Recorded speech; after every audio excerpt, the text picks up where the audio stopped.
Hey you guys, it's Peter, and I'm back. Of course I'm back. I'm not going anywhere. Beast.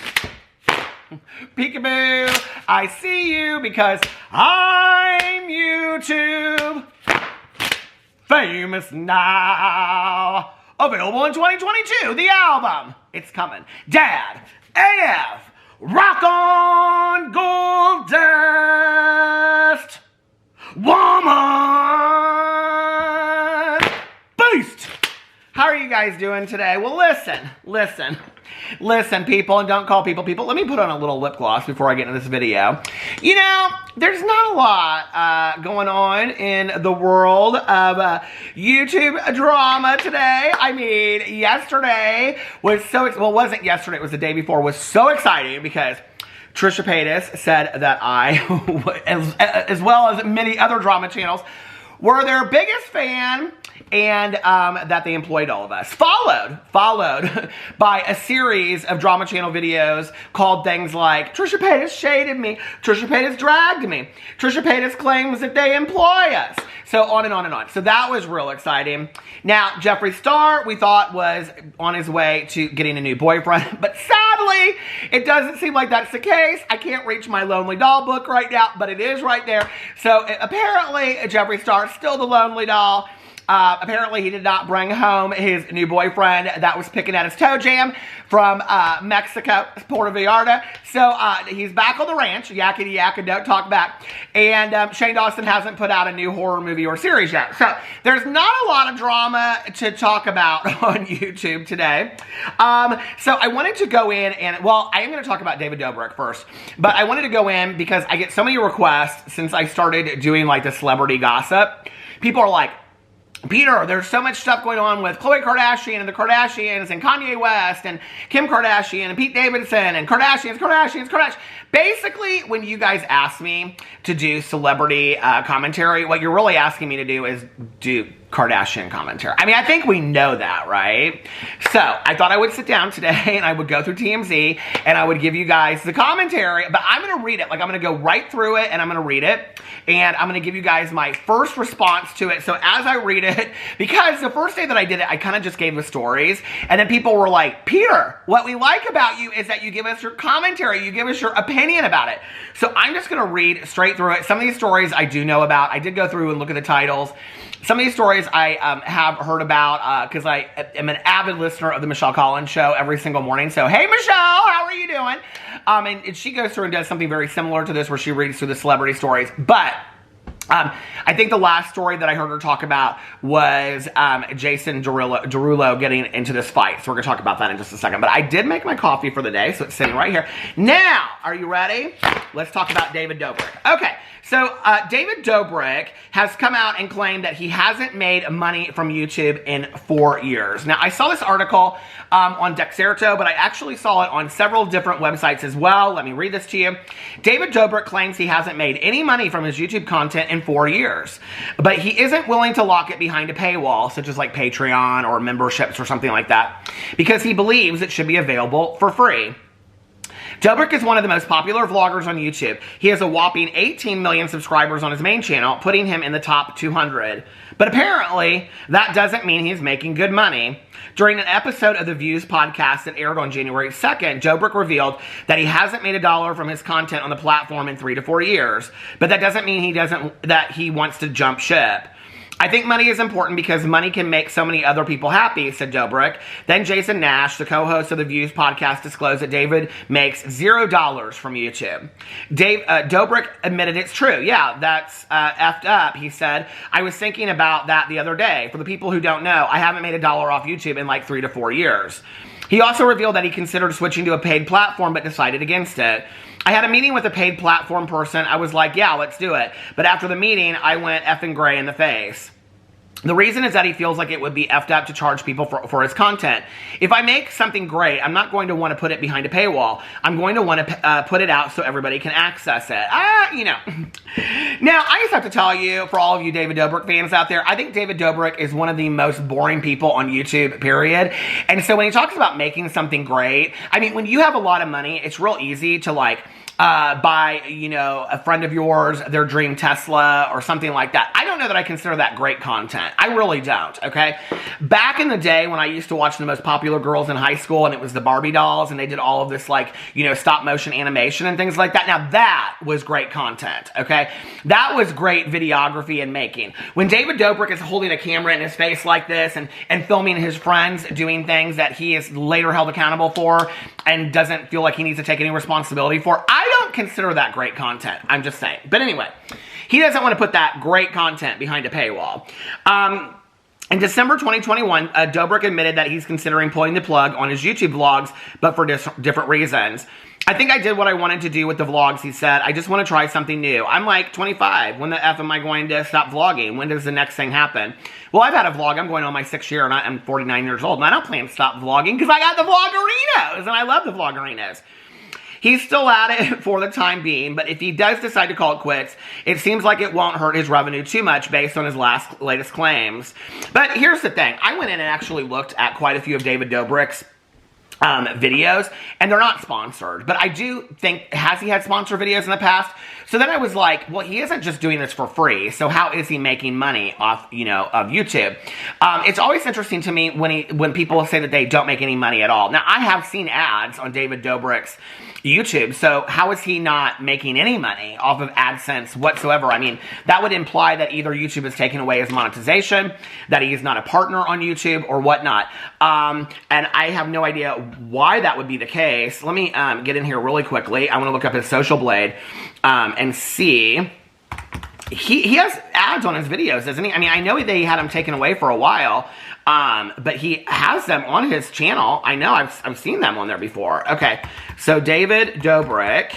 Let's see, I don't know how many video views he's getting a month. Let's just look on here on Social Blade really quick, which is just a skewed estimate. It's not even, like, Social Blade's so messed up anymore.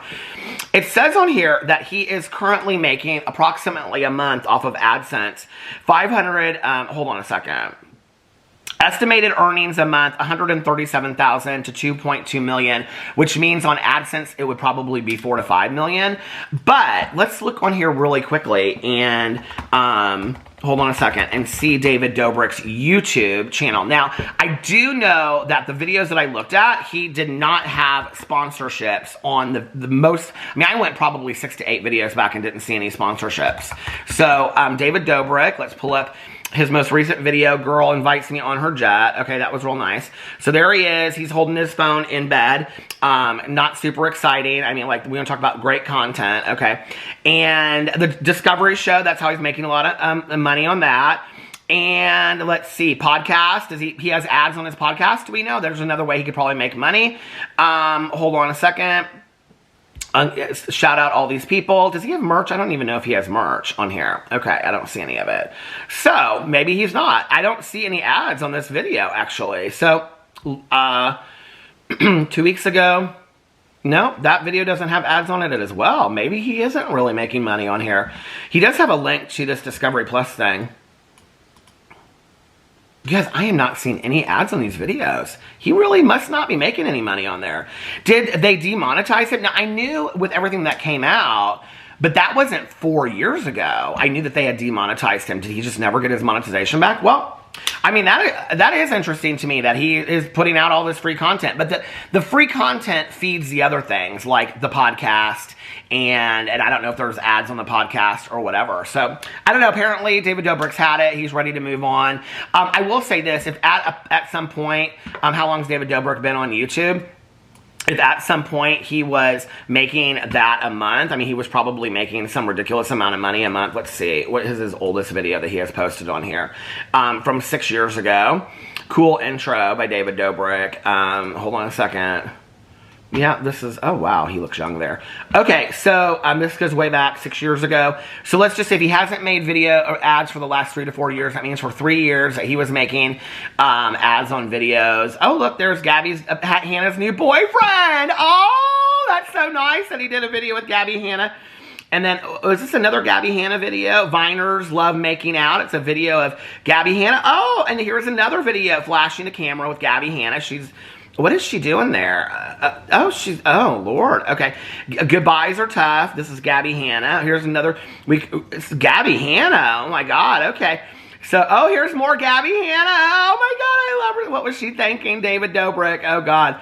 Well, we know now how Gabby Hanna got a rise to fame. It wasn't because of her fantastic music. It was because of David Dobrik. All right, so let's get into the next story. Apparently, David Dobrik is quitting YouTube and going to do something else. All right, let's get into TMZ. I have this pulled up to the most recent article. The things that we're going to be talking about on the TMZ thing are to do with Khloe Kardashian, and then we're going to talk about Kim Kardashian and Pete Davidson and Kanye West and Kardashians. So here's the first thing I want to talk about, though. Jason Derulo loses it in Vegas. 5 guys who called him Usher. Okay, so apparently these guys like walked by him and called him Usher. Jason Derulo has zero tolerance policy for being mistaken for another R&B superstar, so much so that he attacked 2 guys at a Las Vegas hotel for calling him Usher. Law enforcement sources tell TMZ cops were called to the Aria Hotel during, and that's a quiet hotel too, during the early hours of Tuesday morning after Derulo threw fit. I wouldn't know Jason Derulo if he came up to me and spit in my face. I wouldn't know him. I wouldn't. Eyewitnesses tell us Derulo, and one of the men were passing each other on an escalator when the guy seemed to troll Derulo by yelling, "Hey, Usher, F you, B." That's when Derulo got pissed and punched him right in the face, sending the dude to the floor. It didn't end there. Jason allegedly also slapped the second guy moments later, and security had to step in to break up the scrum. You can see part of the fight in the video, even though Jason was walking with a large dude, perhaps his bodyguard. He's still charged directly. I was talking to my good Judy Tanya Jean about this, and she's like, who's Jason Derulo? I said, exactly. So there's that. Okay. And let's go on to the next. What is this? Penny and Blue Crush. Remember her? Now, I do remember her from that. She was the little sister. Arizona-born child Mika Borum was barely a teenager when she was cast as a braid-wearing. You guys want to see what I'm talking about? Do you remember her? Okay. Arizona-born child actor Mika Borum was barely... That's like the girl that played on Blossom. What was her name? Malik... Ho. What was her name? I don't remember. Chitty Chitty Bang Bang. Oh, Chitty Chitty Chitty Chitty Chitty Bang Bang. What? Okay. Now I gotta look it up. What is Blossom? This is what I do all day long. I just Google the most worthless stuff. What is Blossom? She's got her own YouTube channel, I think. Blossom's real name. Okay, hold on a second. Oh, okay, wait. What is Blossom? That show was so bad. Her real name is Mayim Chaya Bialik. So, not her, okay, but close. Arizona, this is so fun today. I'm having such a good time doing this. Arizona-born child actor Mika Borum Mayim Chaya Bialik was barely a teenager when she was cast as the braid-wearing baby sister Penny Chadwick, who tags along with her ocean-loving big sister and her North Shore surf friends in the 2002 wave-riding movie masterpiece, Blue Crush. Now, I love that movie so much. Do you remember that movie? And that song was in there, Cruel Summer from Bananarama. Do you remember that? But it was like a mix to it. Ah! I love that song so much. Okay. The Surf Films lineup was filled with other ripping stars, including Michelle Rodriguez as the encouraging friend and confidant, Eden Snow Lake as the gnar-shredding buddy and housekeeping co-worker Lena, and of course Kate Bosworth as the perfect 10 surf sister Anne-Marie Chadwick. Borum also landed the role of Carol Gerber in the Anthony Hopkins film Heart of Atlantis around the same time. Guess what she looks like now in her 30s? I don't know, I'm going to hit the link and find out. Did it take me there? Why can't I see it? Oh my Lord, she looks so good. Look, I thought she was an Instagram hottie. Oh my God. Oh my God, look at her. Okay. Oh, no, that's Rachel Weisz. Who cares about all that? Okay, so... Oh, I do like that Rachel Weisz, though. Okay, let's get into the next story, because we don't know about Penny, and we don't care about her.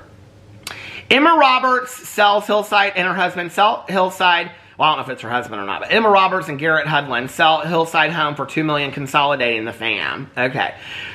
Her house is nice, but it doesn't look like all that. Okay. Joe Exotic, help me pay back that... Carol. Okay, let's read this one because y'all know I love the Tiger King. Tiger King 2 was so much better than Tiger King 1. Joe Exotic's got his... Have you guys seen his prison haircut? Oh my God, I feel so bad for him. Can somebody tell him that haircut is from 1975 and somebody needs it back? Like, that haircut is so bad. And you know what? He lost his poor husband too. That Dylan guy that married him just for fame. He now has a new love and is on Instagram and he has merch. Okay, what do you have merch for? Okay? Being Joe Exotic's ex-husband slash boyfriend. Joe Exotic's got more husbands than Joan Collins ever had. I mean, he's had like 17 husbands or something like that. Joe Exotic, help pay me back that. Okay, Carol. Joe Exotic's got his hand out because he's desperate and needs to fork over some dough to the woman he so affectionately calls that bitch Carole Baskin. The Tiger King star is launching a GoFundMe. And he'll get it all too. And asking for an incredible $500,000 to cover recent legal fees associated with his ongoing feud with Carole. According to new legal docs obtained by TMZ, a judge sanctioned Joe and inducted him to pay Carole nearly $10,000 from a dispute over the infamous Oklahoma zoo he used to own. Those zoos are horrible. Those roadside zoos, don't go to them. Just don't. They're horrible. What's more, Joe says he still owes $1 million to Carole's Big Cat Rescue from her trademark infringement lawsuit, and he needs help. And Joe makes a heartfelt plea on his GoFundMe, saying, I will walk out of prison with my clothes on my back, $1 million judgment, and no home or clothes. My health is deteriorating, and prison has not been kind. Simply put, I cannot get a fresh start until I pay. And he calls her bad names. Okay. We're told Joe even appealed to honchos at GoFundMe to get the page approved, and it's essentially a pay that. While Joe chose to wage war against Carole Baskin, his attorneys pissed at her, telling TMZ it's outrageous Carole is running up legal fees against a man with cancer and no assets. Because Joe recently found out that he had cancer, which is very sad. Anyway, Carole just kind of seems, I say this a lot. Like, did you ever know that person and they're like, they've cheated on their wife. We're going to talk about that in a second with Khloe Kardashian. But they've cheated on their wife, like, every other day. Like, everybody in town knows he's a cheater. And he's just not a good person. He don't talk nice about people. He cusses left and right. He gossips. He says he swears. And he don't go to church on Sunday. He's not a Christian. You know what I'm talking about? Those kind of people? Okay. But then they live in $1 million homes and they drive like Ferraris and Lamborghinis and their kids seem to love them and their wives like are just always by their side. How does that happen? Now, I try to be a good person. I do. I try to be a good citizen and a good Christian of the world. I mean, not really. Watch my Peterisms videos for that. But I do. I try to be a good citizen. I try to let people go in traffic and have parking spaces and I buy people coffee at Starbucks. I do all of that stuff, right? But then there's people out there that they just always win, no matter what. Carole Baskin, she's one of those people. She always wins. She always wins. So anyway, next. Oh, this was so sad. Now, y'all, my friend Tanya Jean and I, we used to love The Mob Wives. They stopped the show when Big Ange died, but we loved that show so much. Tanya always said to me, she'd say, you're just like that Drita, all bark and no bite. I said, well, who are you? She goes, Big Ange, of course. I'm like, you're no Big Ange, okay? Everybody wants to be Big Ange because she was so sweet. But here it is, Mob Wives, Renee Graziano, my star busted for DWI, hit parked car, cops say. She's had problems for years. I do feel bad for her, but Renee, you need to pull it together. Renee allegedly smashed her vehicle into a parked SUV, and now she's been arrested for driving while impaired. The Mob Wives star was driving her Nissan Tuesday night in Staten Island when she struck a parked Jeep Wrangler and then rolled over to the other side of the road. Oh, Lord. Well, I hope everybody's okay. Story developing, it said. Okay, let's go on to the next story. Let's get to the Kardashians and see what's going on with that. Kanye West and Julia Fox double date with Noor, is that how you pronounce it? N-O-R-E in Miami, then dinner and play in NYC. So now Kanye West is dating this Julia Fox, okay? And he really basically wants to turn her into Kim Kardashian because he don't want to be with Julia Fox or anybody else. He wants to be with Kim Kardashian, okay? For example, what is this? What full mouth dental implant should cost Lord, look at that. Who wants to see all that kind of teeth up on your, not me. Okay, where is it at? Okay, here, those Duggars. Those Duggars are, none of them are Christians. I don't care what any of them says. They are all problems. Okay. Kanye West, if I can't have Kim back, I'll make girlfriend Julia Fox my new version. I don't think she looks anything like Kim Kardashian, really. But here, come on, article. Kanye West and Kim Kardashian are finished. You heard it here on TMZ. I don't know that I believe that. I don't know that I believe that they are completely done. I know people are like, oh, really? I don't know. But it appears he's now trying to create a new version of his soon-to-be ex-wife, or his soon-to-be ex-wife dressing new girlfriend Julia Fox top to bottom in Balenciaga, a brand that has become synonymous with Kim. Check out Julia's looks over the last week or so as the pair hit Miami and NYC. First, Julia was spotted on South Beach rocking a Balenciaga top. I mean, it's a t-shirt, you guys. It's literally a t-shirt and tight pants, okay? I mean, sure, but like, I've seen a million people that look just like that. I think the purse that she's holding is actually the purse that Jeffree Star had on the boat. I mean, who takes a purse on a boat in Puerto Vallarta, first of all, okay? But apparently Jeffree Star, she can hold it over the water and take a video of it. All right, girl, but you don't care about luxury items at all. All right, girl. And then it says, fast forward to Tuesday night in NYC, Derulo wore a blue coat to Slave play on Broadway, but was in a much different look as she and Kanye left dinner at Carbone. Oh, I love Carbone so much. Julia was dressed almost head to toe in black Balenciaga. Isn't Carbone like, oh, here it is. I was going to say, I thought Kim Kardashian loved Carbone. She also loves Tao, Las Vegas. So anyway, Julia was dressed almost head to toe in black Balenciaga coat, gloves, purse, and top when she and Kanye piled into their SUV after dinner. We should note, Carbone is a favorite of Kim's. Okay. I see you, Kanye. Okay. This is right after he begged for her back in that concert. Oh, this is interesting. Corey Gamble, who is Kris Jenner's boyfriend, okay, says, I'm supporting Tristan after Khloe apology. Corey Gamble looks like he's got Tristan Thompson's back amid all the Khloe Kardashian drama because he's got a jersey with Tristan's name on the back. Kris Jenner's boyfriend was leaving Tuesday Lakers and Kings game at Crypto.com Arena in Los Angeles when he whipped out a Thompson number 13 jersey from a bag he was holding. It was game worn too. Tristan handed it to him at the end of the game. Corey made a point of showing the Kings jersey to the paparazzi, sending the message that he's supporting Tristan in the middle of a very rough week for the NBA star, which is kind of surprising. Corey and Tristan have run in the same circles for years with the Kardashians, so there's history there. But let's face it, Corey's loyalty has got to be with Kris, and it's hard to imagine she's too happy with Tristan right now. As you know, Tristan revealed Monday he fathered a child with Marilee Nichols and promptly apologized to Khloe, who he was publicly dating last year when Nichols got pregnant. I mean, this is like, what, the 452nd time? Tristan also delivered a bouquet of roses to True ahead of his apology to her mother. I wouldn't even open the door at that point. So far, the Kardashians have yet publicly to respond to Tristan's confession and apology, but Corey's sending a strong message by heading home with a TT's, Tristan Thompson's jersey. Of course, showing it to Kris is a whole other Oprah. You know, let me just tell you about this, first of all. Let me tell you what my bone to pick is with these Kardashians for years and years and years. They want to act like they're so close that they want to open those stupid stores, and they want to start those new TV shows that we have to watch, Dash and all that. Who'd care? My husband made me watch that crap for years, okay? Let me tell you about these Kardashians. They aren't supportive of each other. They aren't loyal to each other. Mark my words, okay? Kourtney Kardashian has had to fight that Scott Disick in her own home for years because every one of those sisters and her mom alone prefer Scott Disick over Kourtney. I mean, they do. We've seen it, okay? They don't care about Kourtney. Kourtney was willing to leave the show and Scott Disick was going to stay on it. You know what I mean? Like, give me a break. Now, Khloe Kardashian, her husband, boyfriend, whatever he is cheated on her 943 times, okay? And has a baby with, I think he's got 2 other babies, or is going to have one on the way now. And this is like, I mean, he's so good at apologies now, we might as well just give him that Laura Lee apology sweatshirt, you know?